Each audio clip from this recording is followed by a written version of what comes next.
Assalamualaikum warahmatullahi wabarakatuh.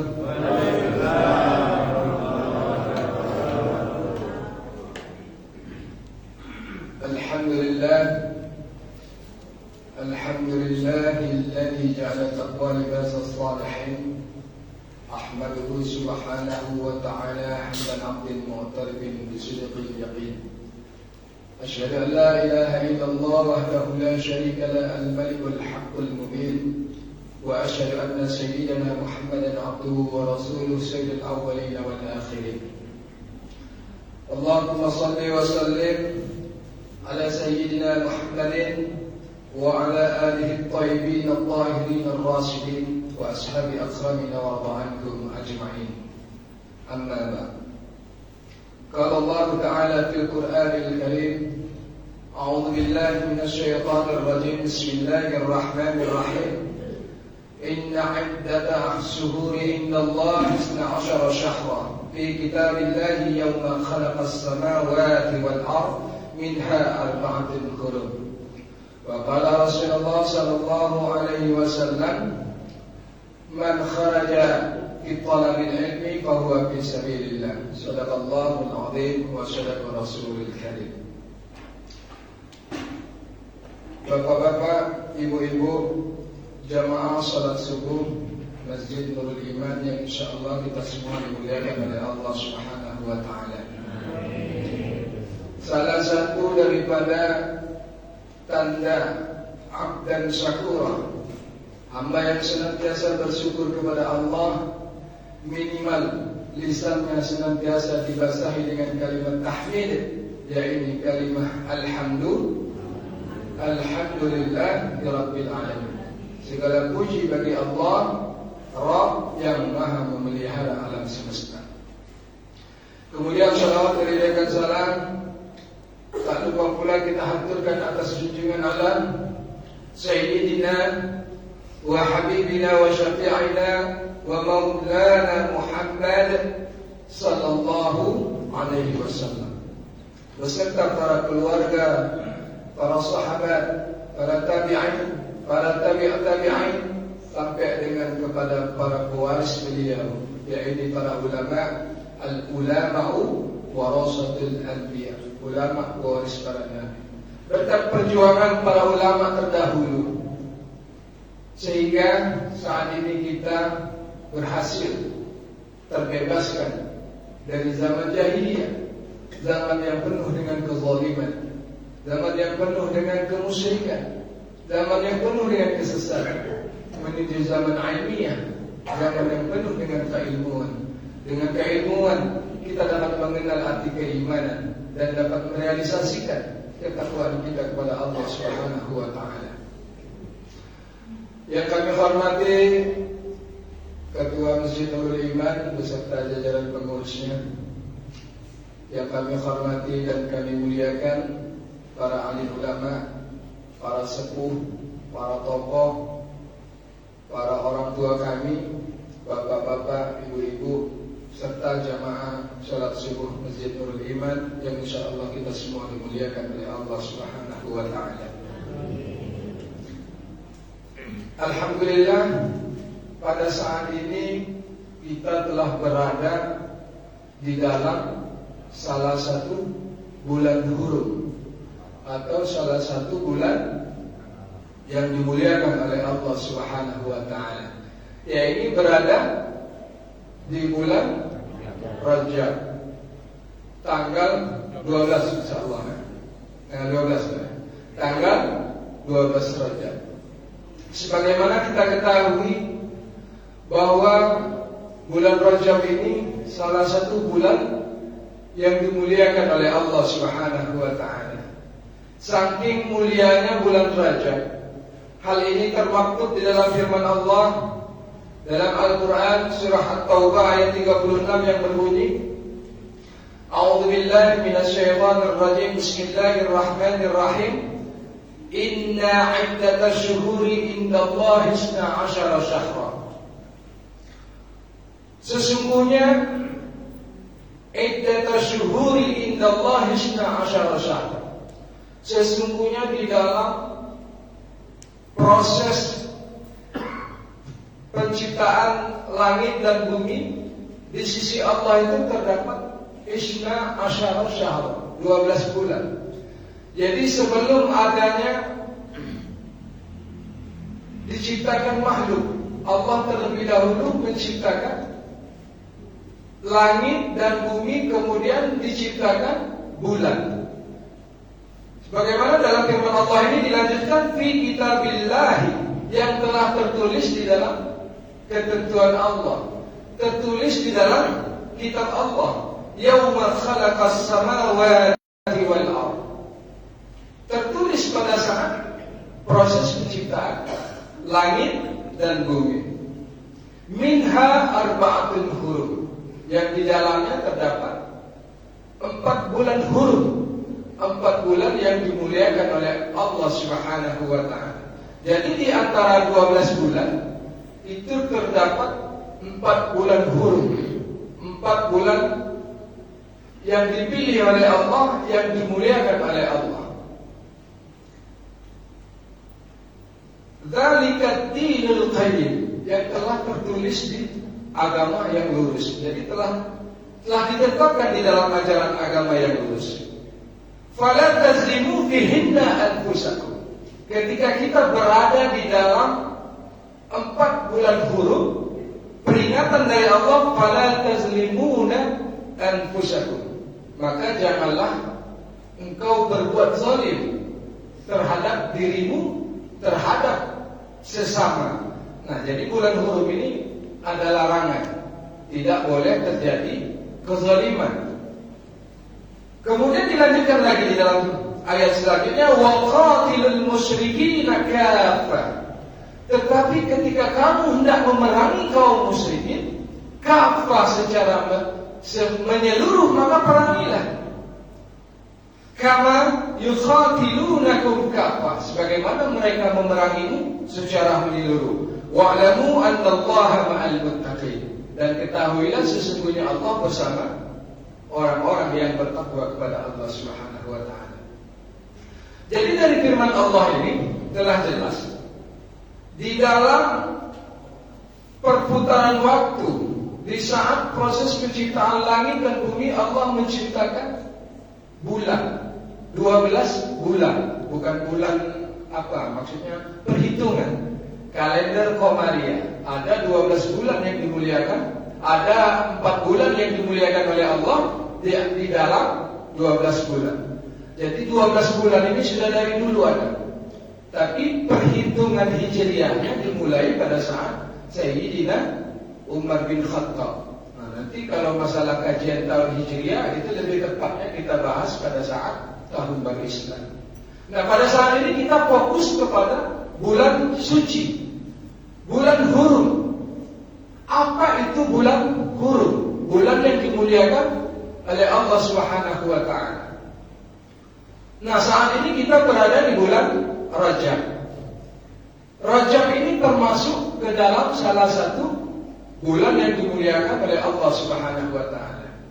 Hal ini dipertegas bagaimana di dalam kitab Ibnu Katsir, dikemukakan juga di dalam tafsirnya, bahwa diriwayatkan oleh baginda Rasulullah sallallahu alaihi wasallam, qala Rasulullah sallallahu alaihi wasallam bersabda, apa itu bulan-bulan yang mulia? Salah satu mutalawiyat, 3 bulan berturut-turut.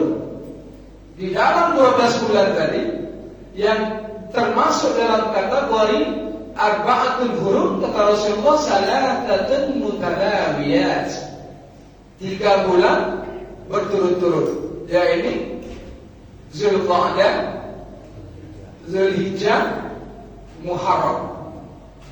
Wal mudar alladhi baina Jumada wa Sya'ban. Wal Rajab mudar alladhi baina Jumada wa Sya'ban. Dan bulan Rajab itu terletak di antara bulan Jumada, bulan Jumadil akhir, wa Sya'ban, dan di antara bulan Sya'ban. Ya, ini bulan Rajab terjepit.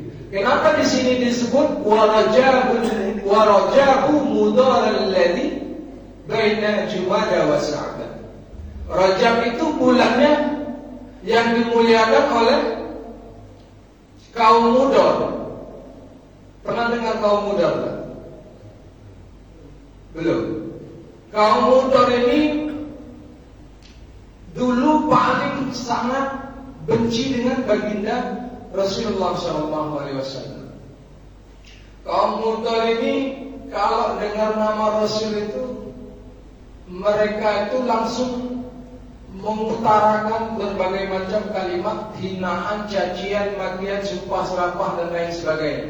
Semua kalimat busuk, semua kalimat kotor diutarakan. Saking bencinya suku ini terhadap Rasulullah SAW. Tapi Rasulullah tidak membalas. Kebenaran ketua suku Mudar ini seorang penyair. Jadi banyak syair-syair yang dibuat oleh kepala suku tentang hinaan-hinaan terhadap baginda Rasulullah SAW. Sehingga Allah memberikan teguran selama 7 tahun masa paceklik yang menimpa suku Mudar. Jadi yang tadinya tanah subur langsung hancur. Yang tadinya hewan-hewan ternak semakin berkembang berangsur-angsur mati. Yang tadinya para wanitanya kaum Mudar itu cantik-cantik, karena masa paceklik berkepanjangan mulailah hancur. Bibir mulai pecah-pecah, kulit mulai ngelupas dan lain sebagainya. Yang tadinya seorang ibu dari suku Mudar ini asinya banyak, langsung kering karena musim paceklik berkepanjangan selama 7 tahun. Sehingga kepala suku Mudar ini menyadari bahwa ini dampak daripada kita telah menghina manusia yang paling mulia di muka bumi ini. Sehingga kepala sukunya langsung menghadap Rasulullah, memohon beserta beberapa rombongan dari suku Mudar merasa bersalah terhadap Rasulullah dan memohon maaf kepada baginda Rasulullah SAW. Sehingga dimaafkan oleh baginda Rasulullah. Singkat cerita langsung didoakan oleh baginda Rasulullah agar supaya diampuni oleh Allah dan diturunkan hujan. Seketika selesai Rasulullah berdoa langsung diturunkan hujan. Sehingga kaum Mudar ini, suku Mudar ini telah bertobat dan memuji baginda Rasulullah SAW. Nah, kaum Mudar ini, suku Mudar ini, atau bahkan pada zaman jahiliyah terdahulu, mereka menganggap telah memuliakan bulan-bulan hurum, bulan-bulan 4 bulan yang telah ditetapkan oleh Allah Subhanahu wa Ta'ala sebagai bulan hurum, baik itu bulan Zulqa'dah, Zulhijjah, Muharram dan juga bulan Rajab. Ketika bulan Rajab ini, mereka tuh benar-benar berpantang, artinya tidak melakukan hal-hal yang terlarang di dalam bulan suci, di dalam bulan hurum, salah satunya bulan Rajab. Nah, bayangkan orang-orang jahiliyah masih membatasi diri mereka terhadap perbuatan maksiat. Lalu bagaimanakah dengan kita atau orang-orang di sekitar kita atau orang-orang terdekat kita? Apakah telah menjaga diri dari perbuatan maksiat terhadap Allah Subhanahu wa Ta'ala? Memang berbuat maksiat ini tidak hanya di bulan haram saja, di bulan-bulan biasa pun kita tidak boleh berbuat maksiat. Tetapi di sini Ibnu Abbas radhiyallahu anhu menegaskan bahwa setiap perbuatan maksiat yang dilakukan selama di bulan hurum, selama di dalam 4 bulan suci ini, maka Allah Subhanahu wa Ta'ala akan memberikan balasan ganjaran dosa atau siksaan dilipat gandakan sebanyak 2 kali lipat dibanding bulan biasanya. Jadi kelipatan. Demikian terhadap amal kebaikan atau amal soleh, Allah Subhanahu wa Ta'ala akan memberikan ganjaran berlipat juga. Kalau di hari-hari biasa, di bulan-bulan biasa, Allah membalas sedekah sampai 700 kali lipat, berarti di bulan haram, di bulan mulia, di bulan Rajab, Allah akan memberikan balasan 2 kali lipat. 700 dikali 2 berarti 1400. Itu kalkulasi yang terendah. Tapi lipatan Allah itu sangat berlipat, tidak seperti yang kita bayangkan. Kalau kita tinggal kali 2, kalau 2 kali lipat berarti dikali 2. Itu hitungan kalkulasi manusia. Kalau ganjaran dari Allah, Allah sang maha membalas, Allah sang maha pemurah, maka ganjarannya tidak seperti yang kita bayangkan. 2 kali lipat Allah itu bisa sampai beratus atau beribu kali lipat kalkulasi manusia. Bapak-bapak, ibu-ibu, jamaah sholat subuh yang insyaallah kita semua dimuliakan oleh Allah Subhanahu wa ta'ala. Nah, jadi di dalam bulan haram, di dalam bulan hurum, khususnya pada saat ini kita berada di bulan Rajab. Kalau kita ketahui, sebagaimana ulama mengatakan, bulan Rajab merupakan bulannya Allah Subhanahu wa ta'ala, disebut Syahrullah, disebut bulan khusus punya Allah, bulannya Allah Subhanahu wa ta'ala. Kenapa disebut Syahrullah, bulannya Allah, walaupun semua bulan itu kepunyaan Allah, milik Allah Subhanahu wa ta'ala.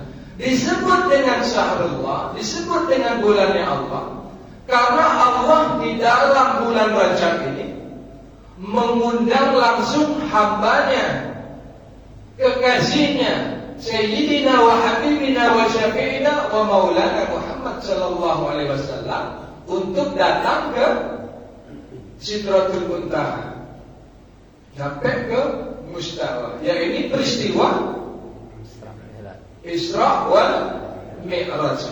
Isra dan Mi'rajnya baginda Rasulullah sallallahu alaihi wasallam. Tanggal berapa Pak Isra Mi'raj? 27 Rajab. Nah, jadi inilah disebut dengan bulannya Allah. Sedangkan Sya'ban, bulan Sya'ban disebut dengan bulannya Rasulullah sallallahu alaihi wasallam. Kenapa disebut bulannya Rasulullah sallallahu alaihi wasallam? Di antaranya para ulama berpendapat karena di bulan Sya'ban itu turun ayat yang memerintahkan untuk bersolawat kepada baginda Rasulullah sallallahu alaihi wasallam. Nah, jadi bulan Rajab bulannya Allah, Sya'ban bulannya baginda Rasulullah, kemudian Ramadan bulan umatnya Rasulullah sallallahu alaihi wasallam. Nah, jadi karena bulan Sya'ban ini terjepit di antara 2 bulan mulia, Rajab, Sya'ban, Ramadan, terjepit dia di antara bulan mulia. Tetapi sangat disayangkan banyak manusia mulai lengah ketika berada di bulan Sya'ban. Oleh karena itu baginda Rasulullah SAW, beliau ketika berada di bulan Sya'ban itu ibadahnya semangat atau lebih ditingkatkan daripada bulan-bulan biasa, untuk mengingatkan kepada umatnya jangan sampai terlalai ketika berada di bulan Sya'ban.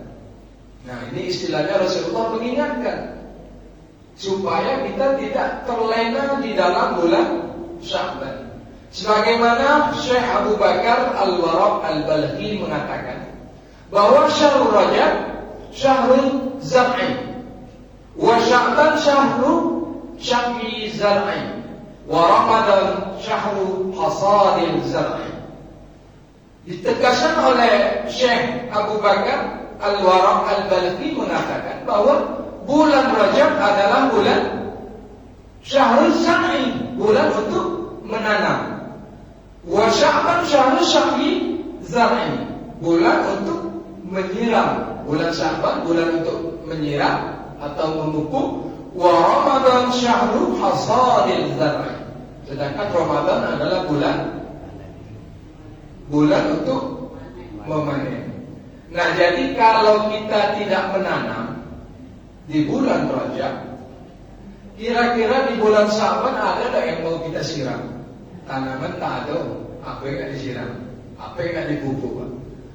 Nak pupuk pohon mangga tak ada pohon mangga, yang ada pohon mangga tetangga. dan berbuah pula tuh. Dicicip lah sikit. Halal haram itu haram ya. Nah jadi istilahnya kalau di bulan Rajab inilah dia startnya, inilah awalnya untuk melihat kesungguhan hamba Allah terhadap peningkatan ketakwaannya kepada Allah Subhanahu wa taala. Alhamdulillah syukur.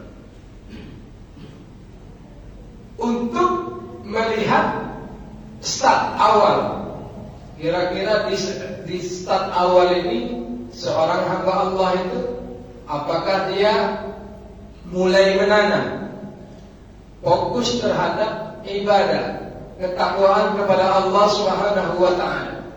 Ketika dia di bulan Rajab ini lalai, di bulan Sya'ban pun kemungkinan besar lalai. Ketika di bulan Rajab tidak menanam, di bulan Sya'ban tidak memupuk, tidak ada yang disiram, maka di bulan Ramadan dia akan lalai, semakin lalai karena tidak ada aktivitas. Nak dipanen apa yang nak dipanen?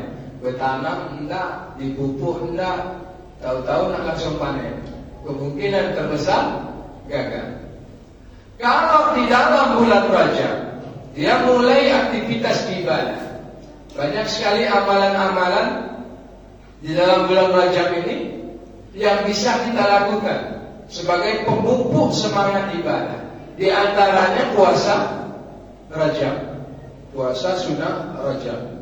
Puasa ini tidak mesti dari 1 sampai 7, dari 1 sampai 8, dari 1 sampai 9. Puasa bulan Rajab ini disunahkan sebisa mungkin. Mampu kita berpuasa Senin Kamis saja boleh puasa di hari Senin Kamis. Mampu kita berpuasa dari awal bulan kalau sanggup boleh, tidak ada larangan.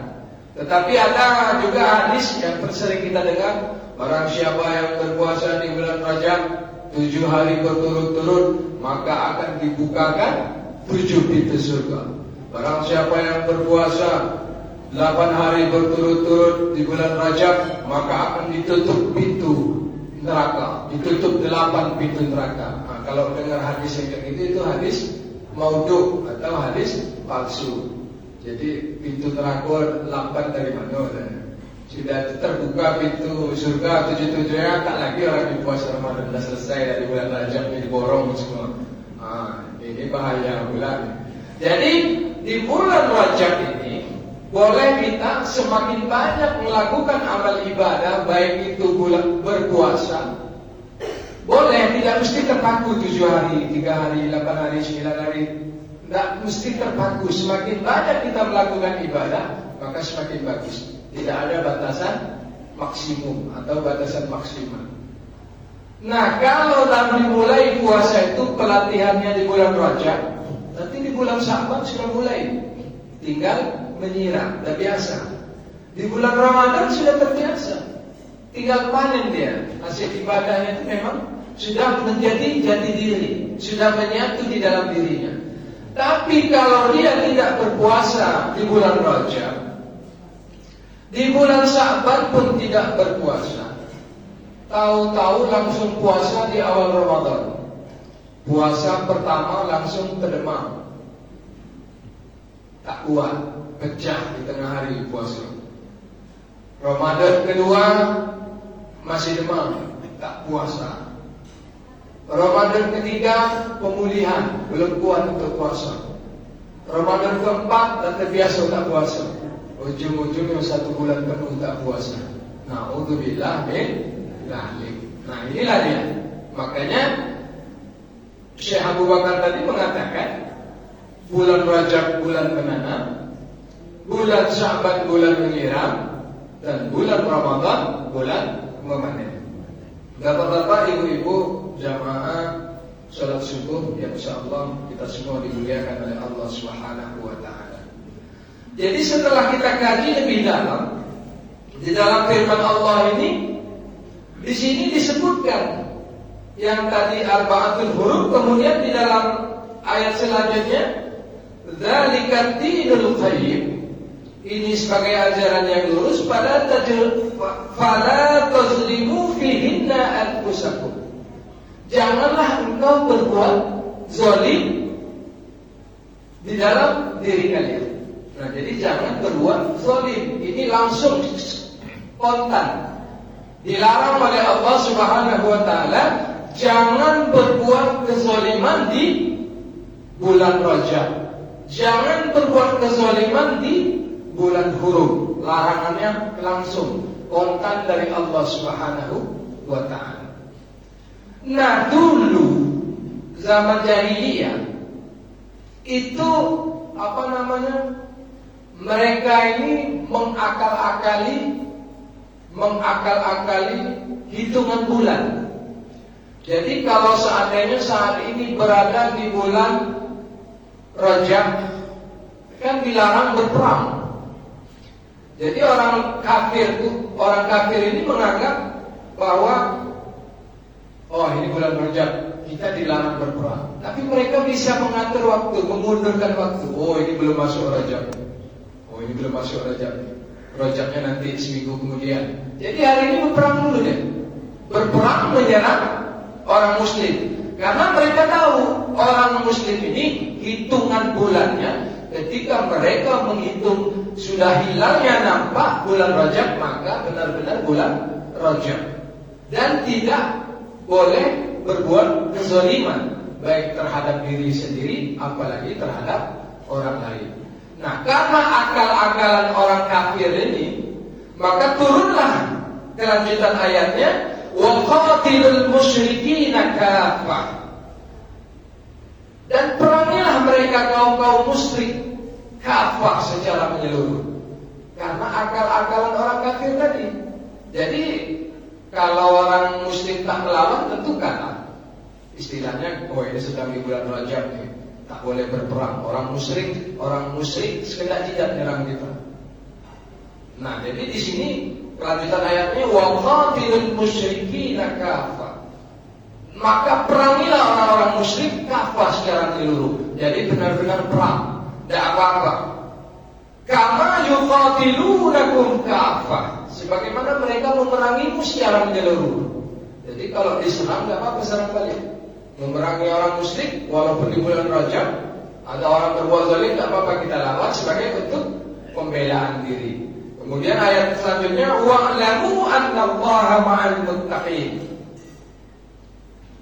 Wa'lamu annallaha ma'al muttaqin. Dan ketahuilah sesungguhnya Allah Subhanahu wa taala ma'al muttaqin, bersama orang-orang yang bertakwa kepada Allah Subhanahu wa taala.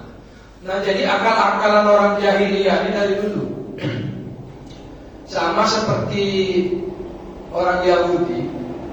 Orang Yahudi ingat tak dulu, Pak, pernah dilarang mancing hari Sabtu. Pernah, Pak? Ibu ingat kisahnya, Bu? Ya. Zaman dahulu orang Yahudi dilarang mancing, ada larangan dilarang mancing hari Sabtu. Jadi godaannya hari Sabtu itu pula ikan banyak. Jadi dilarang mancing pas lewat sungai, ikan itu gercep di sungai itu makin banyak. Itu dilarang. Nah, jadi timbullah akal bulus orang Yahudi tadi. Karena mancing dilarang hari Sabtu, hari Jumat dia pasang kail, dipasang kail, pasangannya jebakan hari Jumat. Nanti diambilnya kail atau jebakan ikan tadi hari Ahad.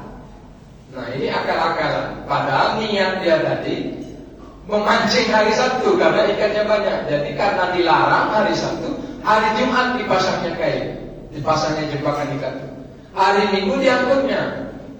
Nah, jadi memang pas diangkut itu ikan banyak. Ikan hari Sabtu kemarin itu dapat semua.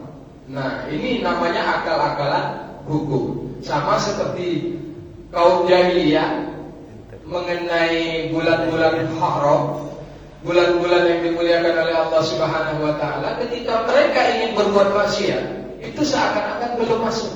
Misalnya sedang berada di bulan Muharram, Masih 1 minggu lagi ini bulan Muharram, mereka sudah tidak tahan untuk berbuat maksiat, dimajukannya seakan-akan sudah masuk di awal bulan Safar. Oh, ini udah bulan Safar katanya, tak apa-apa kita berbuat maksiat. Inilah akal-akal bulus orang zaman jahiliyah. Dari dulu sudah ada akal-akal bulus itu sampai sekarang.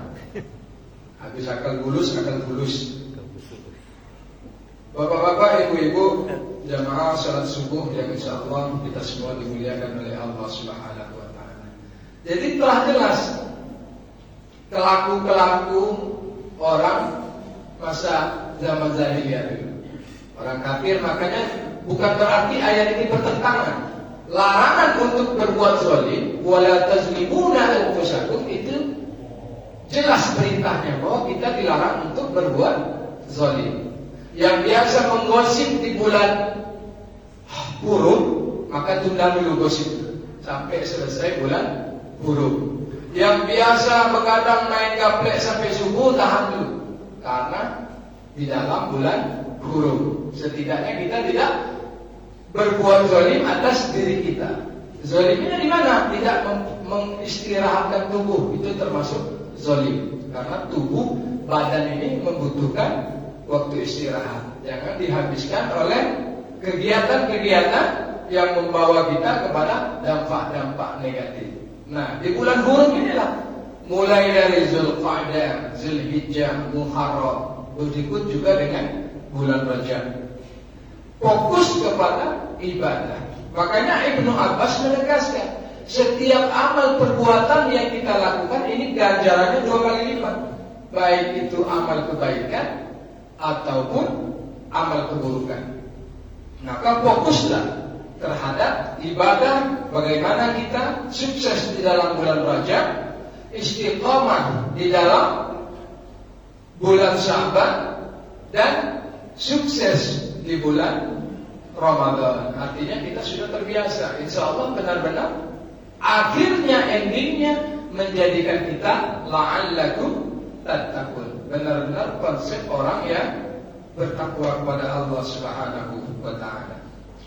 Bapak-bapak, ibu-ibu, jamaah salat subuh yang insyaallah kita semua dimuliakan oleh Allah Subhanahu wa taala.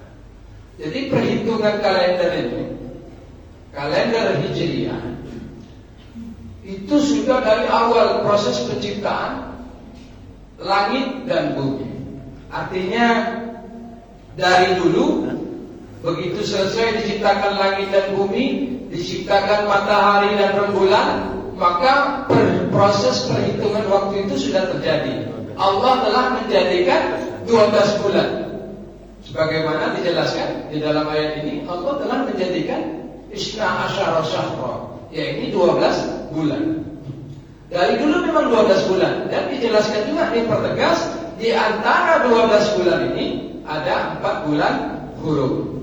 Perbedaannya dengan bulan Masehi yang kita sebut sekarang ini, walaupun sebenarnya tahun Masehi ini bukan dari umat Kristiani, tetap umat Nasrani, tetapi tahun Masehi ini awalnya dari kerajaan Romawi awalnya, sehingga dibawa oleh Paulus ke Eropa waktu itu, sehingga dijadikan patokan sebagai kalender Masehi, dan saat ini dipakai secara global, secara umum. Perbedaannya apa? Antara kalender Masehi dengan kalender Hijriah, antara kalender Syamsiyah dengan kalender Qamariyah, nampak jelas perbedaan. Kalau pakai kalender Syamsiyah atau kalender Masehi, itu dari tanggal 1 sampai tanggal 30 atau tanggal 31, itu tidak ada tanda-tanda khusus. Karena kita sudah terbiasanya menghitung, tahu sekarang tanggal sekian, besok tanggal sekian, hanya mengikuti hitungan. Tetapi kalau kita fokus melihat kepada matahari, itu tidak ada tanda-tanda cahaya sama. Pas mendung, redup, nah, tak bisa kita anggap redupnya itu dah akhir bulan, karena matahari sudah redup. Tetapi kalau kalender Qamariyah, itu kalau pertengahan bulan nampak kita terang bulan purnama itu berarti pertengahan bulan. Nah, buatlah cadangan sampai akhir bulan. Jangan kehabisan bekal. Nah, istilahnya gitu lah kan. Bisa juga melihat dompet bapak di rumah bisa juga dilihat untuk patokan. Ini udah bulan berapa nih? Minggu pertama, minggu kedua, minggu ketiga atau minggu keempat? Bisa juga. Tapi di sini kalau bulan Qomariyah ini kalau dia nampak rembulan itu bersinar terang, itu berarti masuk kepada pertengahan bulan. Kalau dia mulai tertutup, maka sudah masuk akhir bulan. Sampai dia tertutup berarti telah habis bulan. Dan terbitlah hilal baru berganti bulan. Nah, ini kalau bulan Qomariyah, bulan yang dasar menghitungnya lewat Qomariyah atau bulan tahun Hijriah. Nah, jadi jelas perbedaan antara bulan Masehi dengan bulan Hijriah. Yang alhamdulillahnya kita ini terletak di zona tetap nyaman, zona nyaman lah. Indonesia ini zona nyaman. Kenapa disebut zona nyaman? Karena proses ibadah puasa kita ini rata-rata dari awal bulan sampai akhir bulan kurang lebih siklus perhitungan waktu itu 12 sampai 13 jam. Betul tak? Kurang lebih 12 sampai 13 jam. Jadi rutin tuh kalau menjalani puasa di bulan Ramadan, kurang lebih dari terbit fajar sampai terbenam matahari itu kurang lebih 12 sampai 13 jam, kurang lebih. Tapi kalau di Eropa itu ada istilah waktu yang masa terangnya panjang, sehingga puasa itu bisa sampai 18 jam. Bisa sampai 18 jam. Walaupun perguliran waktu itu tidak 1 bulan penuh. Jadi mereka yang di Eropa, kemudian di daerah-daerah kutub, itu ada yang berpuasa sampai 18 jam. Walaupun tidak 1 bulan penuh 18 jam. Ada nanti zona-zona hari-hari tertentu mereka berpuasa cuma 4 jam. Karena kita berpuasa ini mulai terbit fajar sampai terbenam matahari. Kalau dari terbit fajar sampai terbenam matahari 18 jam, berarti 18 jam lah kita puasa. Nah, disinilah keadilan Allah. Walaupun mereka ini puasa 18 jam, nanti ada waktu mereka berpuasa cuma 4 jam dalam 1 bulan. Artinya perbedaan siklus waktunya, perbedaan waktu, perjalanan waktu terbitnya. Nah, ketika mereka tidak kuat berpuasa di 18 jam, boleh dikodok di saat zona waktu itu 4 jam. Jadi tak kuat puasa 18 jam, banyak yang pecah puasanya, tak kuat lagi menahan sampai sakit, maka diganti di zona pas waktu puasa 4 jam dari terbit fajar sampai terbenam matahari. Tapi itu tak ada di Indonesia, Bu. Jangan pula cari zona di Indonesia puasa 4 jam, tak ketemu kita. Dari awal Ramadan sampai akhir Ramadan tak ada puasa 4 jam, tak ketemu. Siklus kita perputaran waktu stabil. Indonesia ini zona aman dan zona nyaman. Bapak-bapak, ibu-ibu, jamaah salat subuh yang insyaallah dimuliakan oleh Allah Subhanahu wa taala. Jadi memang bulan hurum ini, ketika kita tidak mengetahui faedah atau fadilah yang terdapat di bulan hurum, di bulan haram ini, maka kita banyak lalai, sehingga tidak fokus kepada pembenahan diri.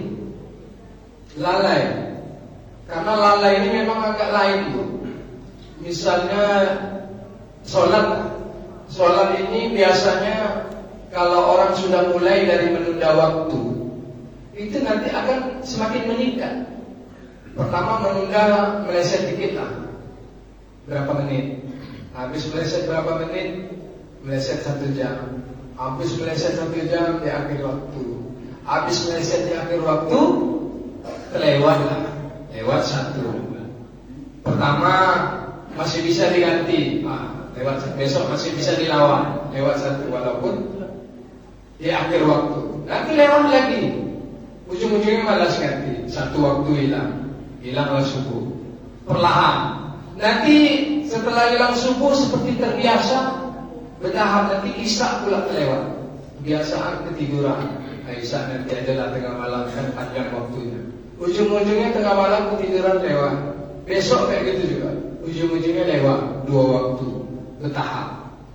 Nanti ada lagi, pas maghrib lewat juga, datang lambat, atau sampai rumah dah maghrib, belum mandi, belum apa, belum siap apa segala macam, azan isya lewat 3 waktu. Lama-lama 5 waktu lewat. Ketika terbiasa, maka rasa bersalah kita kepada Allah itu akan hilang dan menjadikan kita hamba Allah yang penuh dengan gelimpangan dosa, menyepelekan perintah sholat pada akhirnya. Tapi bertahap. Syaitan itu kan menggodanya seperti itu, bertahap. Maka ketika di bulan Rajab ini dianggap seperti biasa-biasa saja, tidak kita indahkan firman Allah tadi yang menegaskan tentang bahwa fala tazlimuna anfusakum, jangan berbuat kezaliman di bulan haram, di bulan hurum, di bulan mulia. Maka ketika kita menyepelekan perintah ini, seperti biasa kita menganggap yang biasa menggosip, yang biasa jahil tetap jahil, yang biasa bermalas-malasan tetap bermalas-malasan. Tidak ada perubahan penunjukan diri terhadap ketaatan di dalam bulan hurum, maka akan sebagaimana dikatakan oleh Abu Bakar tadi, akan tercemplung ke dalam kelalaian. Lalai di bulan Rajab sebagai pertanda bahwa ia akan kelak lalai di dalam bulan Sya'ban sampai bulan Ramadan. Nah, ini yang harus diantisipasi. Jangan sampai di awal bulan Rajab, di bulan Rajab ini kita sudah mulai tergolong ke dalam orang-orang yang lalai. Karena kita menganggap seperti bulan biasa, tidak ada peningkatan ibadah, tidak ada peningkatan dalam amaliyah kebaikan.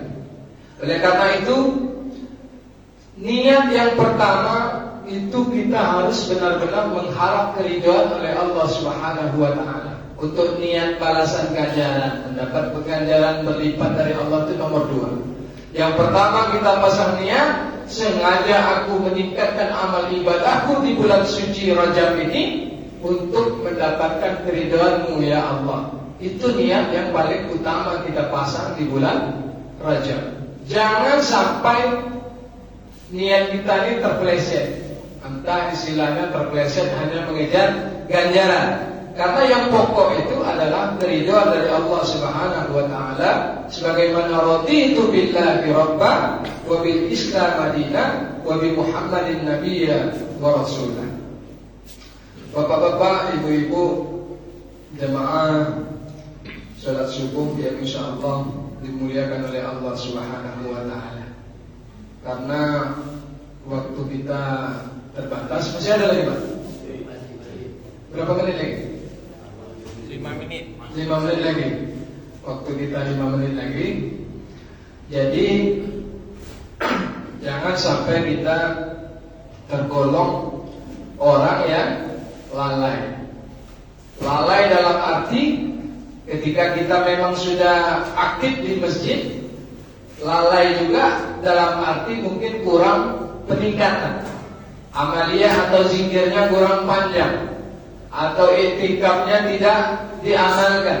Nah, jadi istilahnya lalai ini bukan berarti aku tak lalai nih 5 waktu masih ke masjid. Tapi peningkatan kita tuh, amaliyah kita baik di dalam masjid maupun di luar masjid itu tidak ada peningkatan. Itu termasuk lalai dari di bulan suci walaupun tidak bermaksiat. Maksudnya peningkatan ibadah kita kepada Allah Subhanahu wa taala. Maka mumpung kita di bulan Rajab, ini adalah awal permulaan istilahnya kualitas ketakwaan kita kepada Allah Subhanahu wa taala.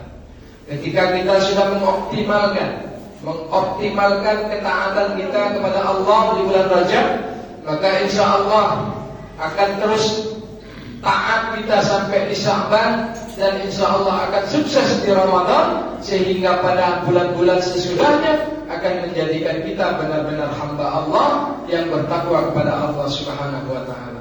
Oleh karena itu, di dalam bulan Rajab ini banyak sekali keutamaan-keutamaan yang dapat kita raih. Yang pertama, Allah Subhanahu wa taala di bulan Rajab ini akan menganugerahi ampunannya secara spontan. Artinya ketika kita mohon ampun kepada Allah, memohon rahmat kepada Allah di bulan Rajab, itu Allah akan memberikan secara spontan.